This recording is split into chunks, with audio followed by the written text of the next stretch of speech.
नमस्कार, आप देख रहे हैं सत्य की रक्षा। हमारे साथ मेहताब हिंदुस्तानी, दिल्ली महासचिव राहुल प्रियंका गांधी सेना। 3 राज्यों में जिस प्रकार कांग्रेस बुरी तरीके से हारी है, आज हम इनसे चर्चा करते हैं, इनके विचार सुनते हैं। जय हिंद, जय भारत, जय संविधान, आदाब, नमस्कार, सत श्री अकाल। मैं हूं मेहताब हिंदुस्तानी।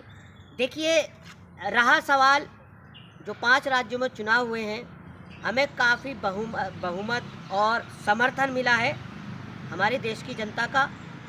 4,90,15,000 वोट हमें मिले और इसे हम अपनी हार नहीं, हमें बहुत अच्छा समर्थन मिला है पूरी देश की जनता का।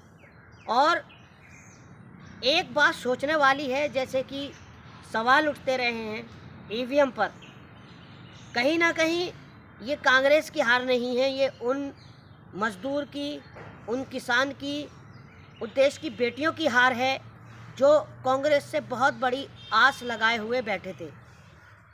और जैसा कि भारतीय जनता पार्टी की पॉलिसी रहती है कि वो अपनी कुर्सी बचाने के लिए चाहे वो चुनाव आयोग को खरीदे या ईवीएम में गड़बड़ करे, अपने मंसूबों में कामयाब हो जाती है। और मैं पूरे देश की जनता का, 5 राज्यों की देश की जनता का बहुत बहुत आभारी हूँ, उनका शुक्रिया अदा करता हूँ, धन्यवाद करता हूँ कि उन्होंने हमें इस काबिल समझा और इतना बड़ा समर्थन दिया। इससे पहले जब नतीजे नहीं आए थे, सर्वे में कांग्रेस को दिखाया जा रहा था और ये बहुत विडंबना वाली बात है कि पूरा national media, private channel, IB अफसर, एफबीआई अफसर और आईपीएस, आईएएस जितने भी अधिकारी थे, सब यही बोल रहे थे कि 5 राज्यों में बहुत बड़ा बदलाव होने जा रहा है और फुल बहुमत से लगभग 5 राज्यों में से 4 राज्यों में कांग्रेस सरकार बनाने जा रही है। मेहताब जी, आप जब भी कर्नाटका जीतते हैं, तेलंगाना जीतते हैं, तब तो आप ईवीएम का रोना नहीं रोते हैं, लेकिन जब आप 3 राज्य हारते हैं तो फिर आप ईवीएम का रोना रोते हैं। वहीं पे अगर देखा जाए तो आपके महासचिव राहुल गांधी जी ट्वीट करते हैं कि ये विचारधारा की लड़ाई थी और जिस प्रकार विचारधारा की लड़ाई में हमारी 3 राज्यों में हार है, हमें स्वीकार है, लेकिन आप सब कार्यकर्ता, आप सब पदाधिकारी मानते ही नहीं हैं। हम भी मानते हैं कि ये विचारधारा की लड़ाई है और हमें भी हार स्वीकार है, मगर हमारे माननीय नेता राहुल गांधी जी को और सभी विपक्षी नेताओं को इस पर मंथन करना पड़ेगा, सोचना पड़ेगा कि जब तक मोदी जी के पास और भारतीय जनता पार्टी के पास ईवीएम जैसा वरदान है, आप कितना भी कुछ कर लीजिए, विपक्ष एकजुट हो जाए, जब तक उनके पास ईवीएम है तब तक आप उनका कुछ नहीं कर सकते। वो 2024 नहीं, वो 2047 तक रहेंगे, क्योंकि भारतीय जनता पार्टी को अपनी कुर्सी बचानी है। सत्ता के लिए वो कुछ भी कर सकते हैं, चाहे उन्हें बेईमानी क्यों ना करनी पड़े। आप मुझे एक बात बताइए पत्रकार महोदय, जब हम चंद्रयान को ज़मीन पर रहकर ग्राउंड या कवर कर सकते हैं, तो क्या हम ईवीएम को हैंग नहीं कर सकते? मैं गारंटी के साथ कह रहा हूँ, चैलेंज करके, कि मैं फ़ोन से ईवीएम को हैंग करके दिखा सकता हूँ। मेहताब जी, 2024 में क्या रणनीति रहेगी इंडिया अलायंस और कांग्रेस की, इसको साफ करिए, आप बताइए। देखिए, मैं आपको एक चीज़ बता दूं, देश के प्रधानमंत्री मोदी जी की जुबान, अंधभक्तों का ज्ञान और बाबा रामदेव का सामान, कभी भी इन पर भरोसा नहीं करना चाहिए।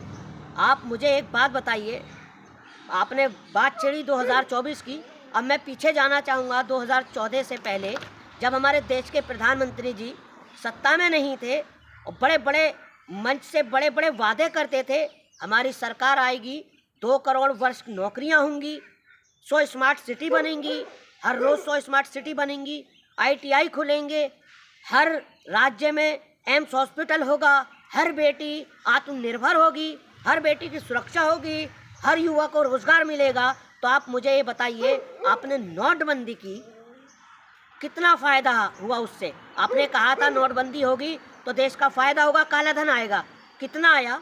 मुझे तो ऐसा लग रहा है कि मोदी जी जो आपके सहयोगियों का ब्लैक मनी थी, आपने नोटबंदी सिर्फ उनके लिए ही की क्योंकि उनको वाइट मनी करनी थी, इसलिए आपने पूरे देश को, पूरी देश की जनता को, मजदूर को, देश की बेटी को, देश की माँ को, देश के किसान को, देश के फौजी को आपने लाइन में लगाया। उनको कमियाजा भुगतना पड़ा इसका, उनको जान से, माल से, हर तरीके से उसका नुकसान उठाना पड़ा और आज हमारा देश नोटबंदी से 50 वर्ष पीछे हो गया।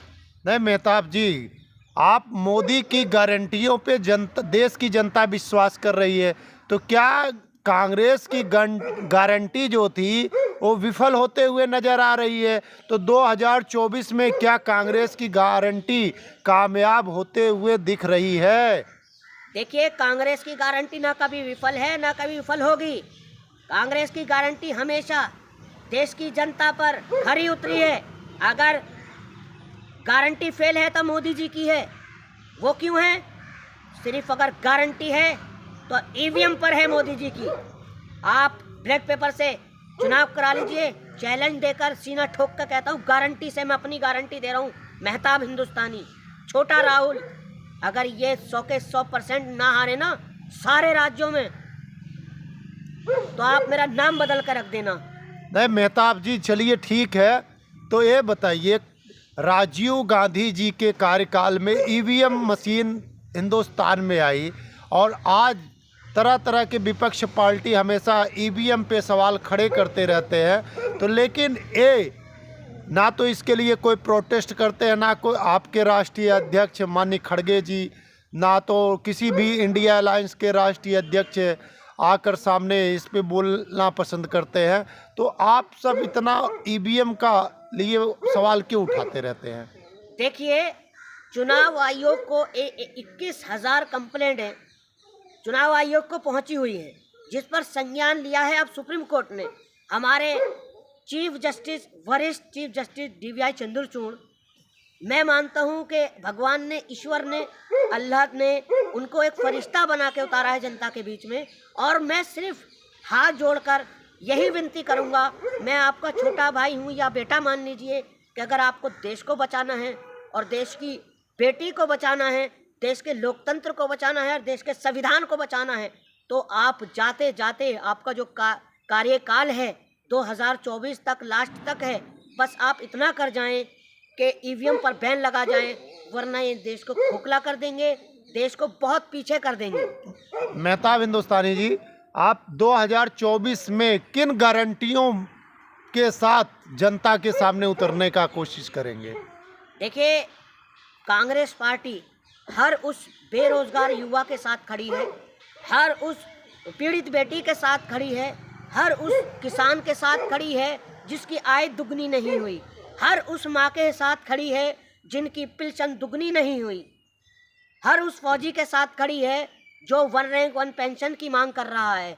और मैं गारंटी से कहता हूँ कि कांग्रेस पार्टी सारी गारंटियों पर खरा उतरेगी। और आप देख लीजिए, 75 सालों में जो कांग्रेस ने काम किए हैं, ये क्या कर रहे हैं, जो कांग्रेस ने खड़ा किया है, कांग्रेस ने जिस चीज़ बनाई है, जो पूरा देश उसने बनाया है, वो इस चीज़ उसको गिरवी रख रहे हैं। हमारे देश के प्रधानमंत्री जी कहते हैं कि एक गाड़ी है, मैं आप उस पर एक एग्जाम्पल बताता हूँ कि मैं टायर बेच दूंगा, मैं स्टीयरिंग बेच दूंगा, मैं इंजन बेच दूंगा, मैं हॉर्न बेच दूंगा, मगर गाड़ी नहीं बिकने दूंगा।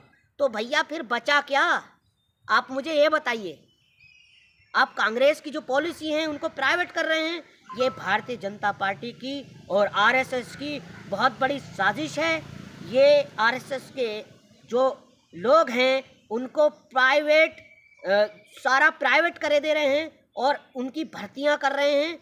और इसकी अगर जल्दी आंखें नहीं खुली हमारी देश की जनता की, तो इसकी बहुत बड़ी कीमत चुकानी पड़ेगी। मेहताब जी, आप कांग्रेस पार्टी से, आप कांग्रेस पार्टी में हमेशा ऐसा सुनने को मिलता है और बयानबाजी भी होती रहती है कि आप सब हिंदू मुस्लिम ज़्यादा करते रहते हैं और उत्तर और दक्षिण की लड़ाई, आज 2 तरफा लड़ाई दिख रही है। तो उत्तर वालों को बोला जाता है कि गौमूत्र वाला देश है, गौमूत्र वाले उत्तरी लोग जितने हैं गौमूत्र वाले हैं। ऐसे बयानबाजी होता रहता है। कभी हिंदुत्व को आप कैंसर बोलते हैं आपके नेता लोग, तो इस पे आपकी क्या राय है? देखिए, मैं ऐसे लोगों का बिल्कुल विरोध करता हूँ। मैं ऐसे लोगों से सहमत नहीं हूँ, चाहे वो हमारे नेता हों या किसी भी समुदाय से हों। देखिए, मुझे किसी के धर्म से कोई नुकसान नहीं है। अगर मेरा दोस्त हिंदू है तो उसकी आस्था उसके साथ है। हिंदू मुस्लिम सिख ईसाई सब है मिलकर भाई भाई। और रही बात कि हिंदू मुस्लिम कांग्रेस करती है, आप मुझे एक बात बताएं, माननीय राहुल गांधी जी जो हमारे नेता हैं, आज उन्होंने एक लौ जलाई है मोहब्बत की। वो भारत जोड़ो यात्रा कर रहे हैं, तो क्या वो अपने लिए कर रहे हैं? उनको देश की फिक्र है, देश की जनता का फिक्र है, देश के युवा की फिक्र है। इस वजह से कि हमारे देश में जैसा ये नफरत का बीज बो रहे हैं भारतीय जनता पार्टी के लोग, ताकि इसको ख़त्म कर सकें। मेहताब जी, ऐसा भी सुनने में आता है कि आपके ही कार्यकर्ता लोग बताते हैं कि राहुल जी समय नहीं देते हैं अपने कार्यकर्ता को। वही प्रधानमंत्री मोदी जी अपने कार्यकर्ता को समय देते हैं, मिलते हैं, उनसे हाल चाल लेते हैं, लेकिन आपके कांग्रेस नेता जो बड़े नेता हैं वो समय नहीं देते हैं कार्यकर्ता को। ये कहाँ तक सच्चाई है? देखिए, बहुत अच्छा सवाल किया आपने और बिल्कुल सही है। जो माननीय राहुल गांधी जी जो हैं, ऐसा नहीं है कि समय नहीं देते, समय देते हैं मगर लेट मिलते हैं। और रही भारतीय जनता पार्टी के प्रधानमंत्री मोदी जी की, देखिए हमारे देश ने राहुल गांधी जी के परिवार से उनके पिता को खोया, उनकी दादी को खोया, उनके चाचा को खोया। तो कहीं ना कहीं जो राहुल गांधी हैं वो सिर्फ एक इकलौते चिराग हैं, इसलिए किसी का कुछ पता नहीं है कि कौन किस भेष में है। हाँ, मैं आपके चैनल के माध्यम से यही गुजारिश करूँगा कि जो एक कार्यकर्ता होता है वो आपसे एक उम्मीद रखता है। कार्यकर्ता एक ज़मीनी इंसान होता है, आप उसको टाइम दें और उनसे मिलें और ग्राउंड पर ज़मीन पर रहें तो अच्छा रहेगा। कार्यकर्ता को टाइम देना चाहिए, मिलना चाहिए और सभी बातों पर विचार और मंथन करना चाहिए, ज़रूर मंथन करना चाहिए। तो मेहताब जी, क्या है 2024 से पहले ईवीएम के लिए बड़ा आंदोलन होने वाला है? देखिए, भगत सिंह, चंद्रशेखर आज़ाद, बाबा भीमराव अंबेडकर वो तो चले गए इस दुनिया से, अब वो नहीं आने वाले। अब भीमराव अंबेडकर, भगत सिंह, चंद्रशेखर आज़ाद और लाल बहादुर शास्त्री, अब सिर्फ इस देश के युवा को बनना पड़ेगा, क्रांतिकारी बनना पड़ेगा। और बिल्कुल सही सवाल है आपका, सड़क पर उतरकर विरोध करना पड़ेगा ईवीएम का, ये भ्रष्ट ईवीएम मशीन का। क्योंकि हमसे 2003 में गलती हुई थी कि हम ईवीएम लेकर आए और हमारे पूर्व प्रधानमंत्री मनमोहन सिंह जी ने सोनिया जी से मना किया था। मगर देखिए, ईवीएम जो लाए थे वो देश की जनता के भले के ही लिए लेकर आए थे, मगर वो भारतीय जनता पार्टी जो है इसका दुरुपयोग कर रही है। आज 3 राज्यों में जिस प्रकार कांग्रेस की हार हुई है, कांग्रेस के कार्यकर्ता, इंडिया अलायंस के कार्यकर्ता नेताओं का मनोबल टूटा है, ऐसा नेशनल मीडिया में सुनने को मिलता है। तो क्या यह सच्चाई है?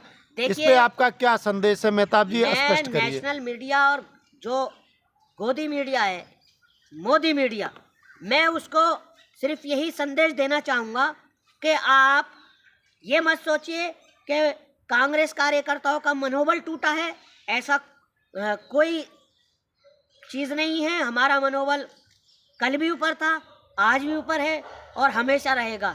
और कांग्रेस के साथ हम आज भी हैं, कल भी हैं। राहुल गांधी आज भी हमारे दिल की धड़कन है और कल भी रहेंगे। और रही गोदी मीडिया की बात, देश का बेड़ा गर्क करने में जो सबसे ज़्यादा हाथ है वो भारतीय जनता पार्टी का नहीं, गोदी मीडिया का हाथ है। इसलिए मैं सभी देशवासियों से अपील करूंगा कि गोदी मीडिया को आप ना देखें और सोशल मीडिया पर ज़्यादा एक्टिव रहें। क्योंकि जब टीवी खोल के देखिए, गोदी मीडिया मोदी मोदी मोदी, सिर्फ मोदी मोदी चिल्लाता है। इन्हीं शब्दों के साथ मैं अपनी बातों को विराम दूंगा। जय हिंद, जय भारत, आदाब। ये थे मेहताब हिंदुस्तानी, इनकी अपनी विचारधारा थी। आप इस पे कमेंट्स और लाइक शेयर जरूर करिए। जय हिंद।